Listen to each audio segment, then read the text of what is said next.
In this video, I'll be giving you my first impression of the Vibe Kayak Makana 100. I'll be going over the specs of the kayak, what it comes with when it gets delivered to your house, and of course, I'll give you my first impression. First thing first, I want to share with you a few things before I get started. So if you want to skip this portion, feel free to use the YouTube chaptering tool. So I've been kayak fishing since around 2011, and my current kayak is a 2016 Hobie Outback. This kayak is a 12-footer, and it weighs almost 78 pounds with nothing on it. So it's pretty heavy, and I'm getting older, and a past injury, right? My back, it's not the same anymore. Lifting a kayak a couple times, you first have to take it out the garage, load it up, drive, right? Then you gotta unload everything, unload the kayak, go fish, then reverse the process, take it back home. That back, man, the next day is on fire. So I wanted a smaller kayak, lighter kayak, so that it's gonna be easier for me to transport. I was gonna look for a kayak trailer, but I'm also looking into a new vehicle. So I was like, let's not deal with the trailer yet. I don't know when I will actually get a new car. So let's first focus on what's important. Get me out on the water, right? So I should go for a smaller kayak. And even if I do get a new car and a kayak trailer in the future, this smaller kayak will be perfect for my kiddo because he's already wanting to go on the kayak fishing adventures with me. So I want a small kayak for him. So this is gonna be awesome. The next thing I want to share with you is that I have partnered with Vibe Kayaks, and they have sent me this kayak for free to do reviews and a lot of content creation. I met them in ICAST Show 2023, and that's when I saw the Makana 100, and I was like, this could be something I could use. And so over fall and also the winter, I was discussing with Vibe, and I want to join the team. And just because I joined the pro staff team, I want to let you guys know that I will be giving my honest feedback because that's what they want too. And let me tell you something about the kayak industry, right?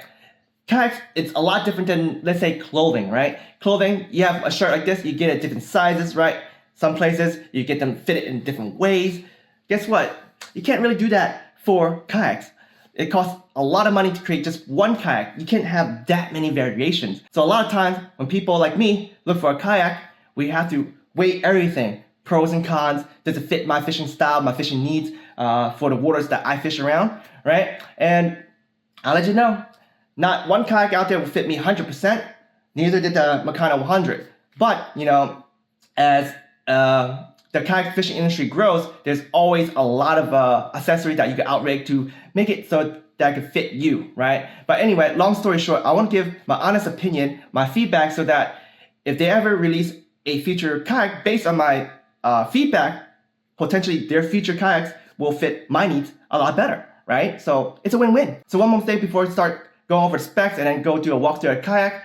What I say in this video, right, whether it's pro or con, you guys need to take a step back and listen and then assess it, because you think about it, my fishing style, also my fisher, is different than yours. It may apply to you, it may not. Okay, so throughout this video and also next few videos, when I make videos about this kayak, keep that into consideration, all right? Anyway, let's talk about the specs. So this kayak is a rotor-mode, single-piece, high-density polyethylene. It's a 10-footer, and the kayak itself, with nothing on it, weighs approximately 55 pounds. So it's definitely a lot lighter, making it a lot easier for lifting. In fact, I already lifted this kayak. I took it to my kiddo's school and did a show and share because, in New Jersey, they talk about, hook kids on fishing and not drugs, right? So you gotta start them young. So yeah, kayak was so light. I loved it, loading it solo and unloading it. I could do it so much quicker and easier. Now, the width of this kayak for the widest portion is 33 inches. And this kayak right here, the max capacity is 400 pounds. So it's not bad at all. The fully loaded weight, and my assumption is with what was actually came out of package, it's gonna be 77 pounds. What's included in this package is the Hero Seat 2.0, the rudder drive system, and I have chosen to get the X drive system, which is a pedal drive system that's very, very similar to the Hobie Mirage drive system. When you first get your kayak, there's a couple things you need to assemble. The drive system, the seat, the Hero 2.0, and then also your rudder system.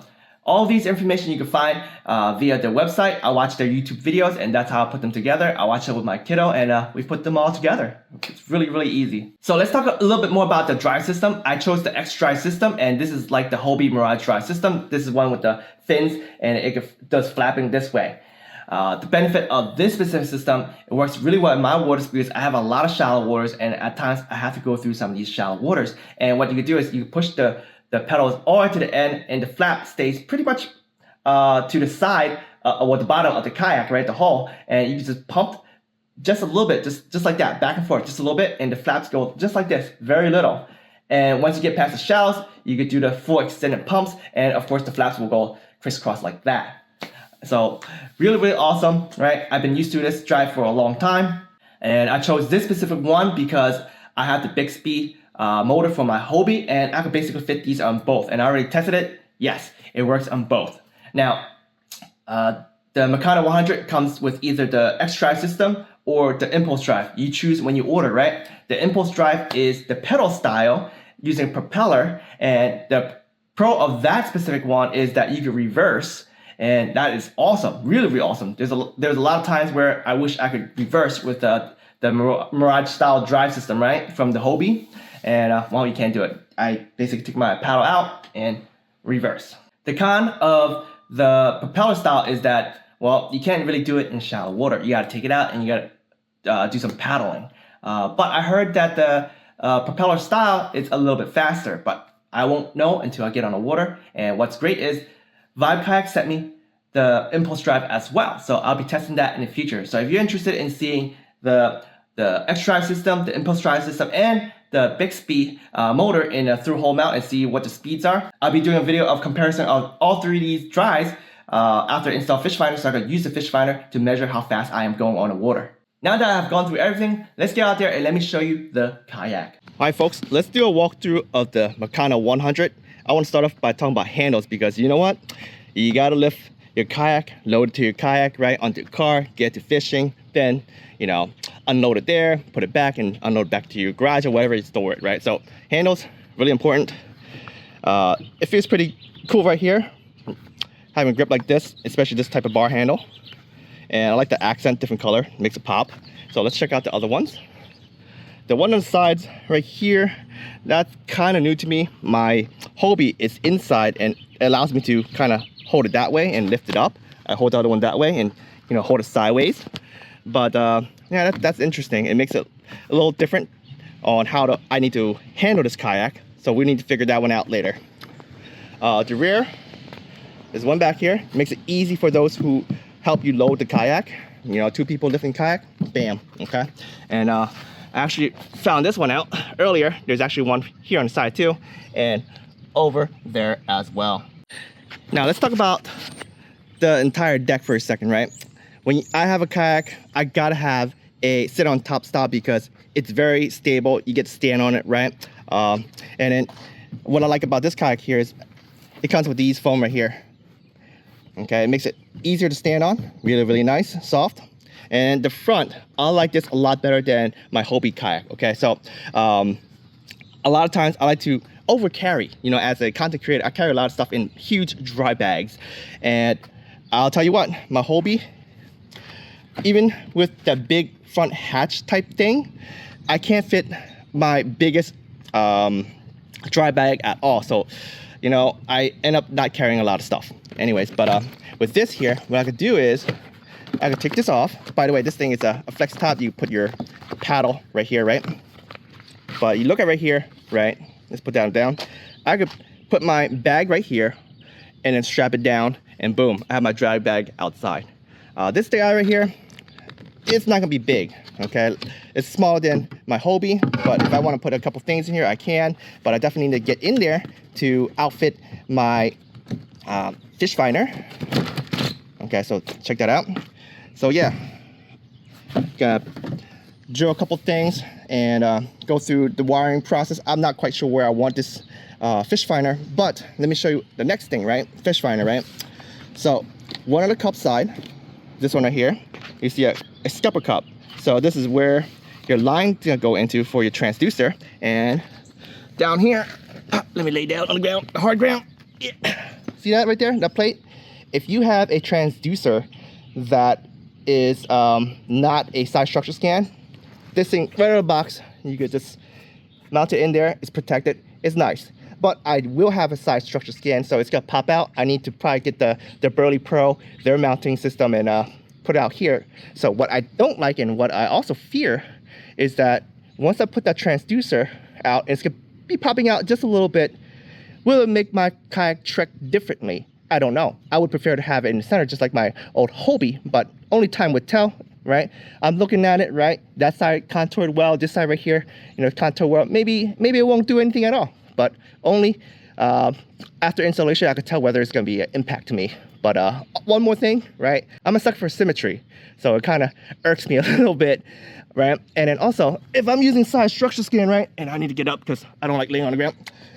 Now that the transducer's on this side, and I'm looking at my monitor, I need to compensate a little bit, say, hey, where's the fish actually at, right? But it's only like a few inches, so it's not too bad. The rest of the deck, the seat area, this is pretty cool. This is where you mount your seat down, or if you have stuff in between there, you put this up so that it doesn't shift all over the place, but you do have the little rail right there, so prevent things sliding around.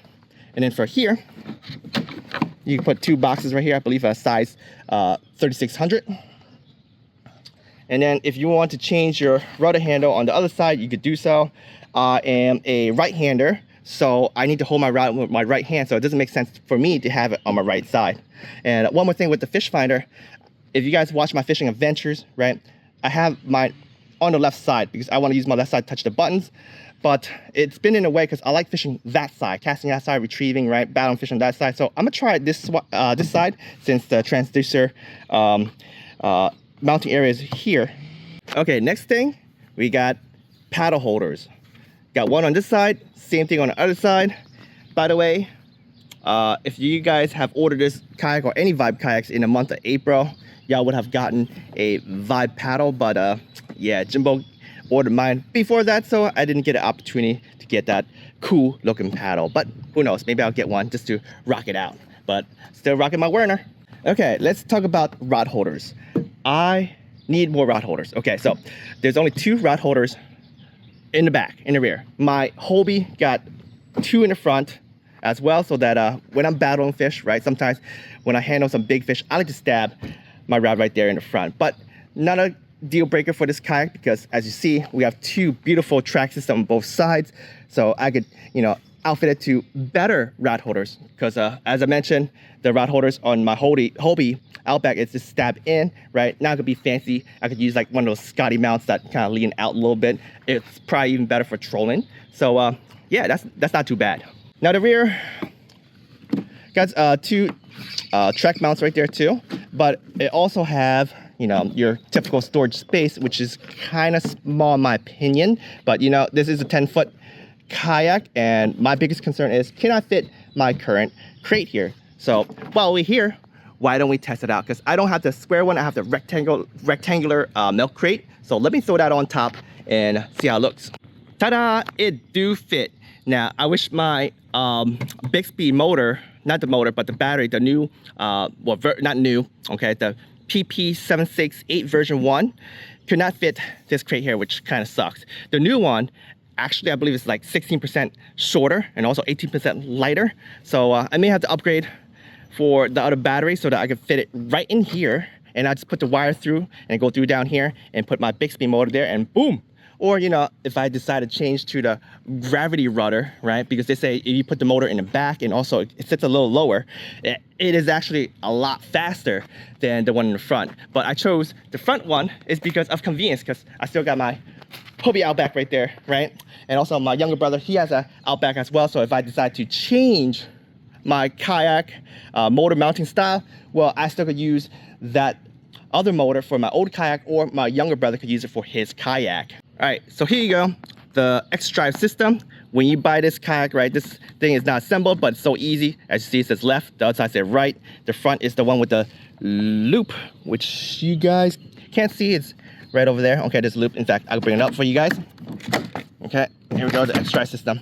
There's a little loop right there. This is where you put the tether, and you tether up to somewhere in the front of your kayak. You guys probably put it right there because, if your kayak flip, right, and you have your drive up because you're fishing some shallow water, right, well, you may lose the drive and it's expensive. So definitely you want to tether that down. But yeah, I got this specific one because there's two different drive systems. There is an impulse drive system, which is the one that is a propeller and you go backwards and forward, right? But I got this specific one because this one right here can fit my Bixby motor. So let's see if it's gonna fit right here in this pod system. And by the way, this pod system right here, you can change it. So if you want the impulse drive instead, so yeah, it's very, very convenient because this kayak, again, you could put either this drive system right here, the X drive system, or the impulse drive, which actually looks like this. As you see, this is the other drive system. It's like a bicycle, okay? You have the little propeller in the back right there, right? And then you go this way or go that way. So yeah, this whole thing uses a different pod. I won't be able to use my Bixby motor with this guy here. The seat here, this is the Hero 2.0, and it actually came unassembled, but I assembled it because the kiddo wanted to sit on it, right? It's very simple. All you do is take that, you see that right there is a clip, right? You put one here, put one there, and then you thread those Kevlar line through, and voila. And then to secure it, you can secure it with this bungee cord in the back, right? You just wrap around the seat right here and clip it right back there. Or once again, once you put your tackle boxes and stuff right there, you guys can secure that right there. Seating area, you have two. One is the high position, which I am going to be using primarily. As you see, it locks down like that too. And oops, falling apart because I took it apart. And the front one basically sits back like this. It's a kind of like a slouchy slouch. Okay, one more thing before we wrap up this video. And yeah, I decided to take it in here because everyone is mowing the lawn after an entire week of rain. So I am now in here, and let's talk about this one last thing that I didn't really like, but I can see both pros and cons of it, okay? And that is the texture of the upper side of the kayak. You see, there is this rough texture out there, and what it does is it reduces glare. If you have a completely smooth kayak, what happens is there is a nice glare on it, and that could hurt your eyes and also prevent people from seeing you from afar. So having this texture is actually really great, especially on the deck. But I don't like it on the upper side of the kayak. And the reason why, stickers. I'm not talking about just, plain old, hey, here's an awesome Z-Man sticker on there, right? I actually put this on to do some testing, but I am gonna be registering this kayak, and per my state regulations, I have affixed specific stickers on it after register, right? Because I am putting a motor on it, and I think most states, you're gonna have to affix stickers in the front of your kayak, okay? And I'm a little concerned, okay? Because I put the Z-Man sticker on the back, and I can see all these gaps from that texture. It's not sticking really well. But I've gotten a tip for using a hair dryer or a hot heat gun, and what you do is you heat the sticker on the side of the kayak, and what happens is it gets really soft, the adhesive, and you could spread it in so it actually sticks a lot better. And I did look at it, it looks okay. I still see some concerning gaps at the edges, so water, dust, sand, mud, they could seep into it. So I'm a little scared, but I have to take it out of the water to see if it actually works. Some other folks did some wet sanding to their kayak so that they can make it a little bit smoother and make it easier to stick stickers on. Definitely, I need to research a little bit more. Some folks said they put some like plastic dip or Flex Seal, clear Flex Seal in the front so that it's very smooth, and they can put their registered stickers, the required stickers in the front of the kayak. So I'll look further into it. If you have any tips, feel free to leave me a comment below. So there you have it, my first impression of the Vibe Kayak Makana 100. Out of the box, everything is pretty much easy to assemble together, right? I'm so excited. And I got this in the mail not too long ago. Let me give you guys a quick teaser. Ta-da! A Lowrance Eagle 7 with a triple shot. So yes, it will have side structure scan. So let me tell you guys what's going to be happening in the next few videos, okay? So obviously I'm waiting for stuff to come for rigging out the kayak with the fish finder, right? So whenever everything is available, I'll be doing a video on me rigging out the kayak. And of course, what you guys are probably interested in is, how does this kayak handle on water? So what I'll be doing is doing a first impression on the water, right? What I'll do is I'll see how fast I could paddle and how easy this kayak could trek using just paddling. And then also I'll be playing around with each drive system. And of course, I'll see how fast they go, right? And of course, you want to see how well this thing balanced, right? So I'll be getting on the kayak, right? Do some fishing and stuff like that, and see if Jimbo will fall off. So yeah, if you are interested in any of these topics, make sure you guys turn on the bell notifications. And also, I'll be creating a playlist specifically for this kayak, okay? So definitely want to stay tuned for that. Thank you for watching The Fish Don't Wait. Get your vibe on with Vibe Kayaks.